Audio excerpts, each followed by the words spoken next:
And those Chicago protests were a topic of discussion at the Republican Clark County, Washington convention this afternoon. That's where they were choosing delegates that could eventually represent the party nationally. Jennifer Dowling has more from Ridgefield. Voting for state delegates went well into the evening here at the fairgrounds in Clark County, and the events nationally certainly on everyone's mind here. I'm going to pick Cruz now. Before the votes were cast, delegate hopefuls declared their candidates of choice. Marco Rubio. Ted Cruz. Donald Trump. Many here also talking about Trump's canceled rally. He's just got some rough edges. He's a New Yorker.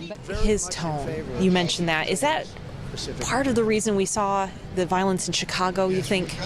I think it's fear on their part. That was Valerie Vance blames the outside groups, but with the violence so fresh, the party's talking about the possibility of that tone spilling over to the national convention in Cleveland, where some of these delegates might be heading.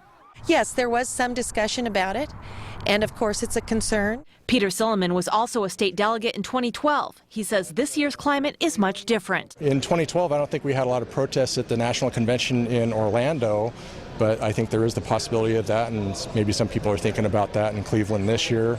Maybe it's not a friendly environment. Maybe that's going to sway whether some people want to attend the convention or not. Silliman says he would go regardless. Still, he says it's of note that the federal government gave Cleveland about $50 million so law enforcement could prepare. Others are hoping for a change of tone with a change in venue. The Democratic convention was famous in Chicago just last night. There's something about Chicago, but I tell you, Cleveland's not Chicago. The national convention will take place in Ohio in mid-July. Reporting in Clark County, Jennifer Dowling, KOIN 6 News.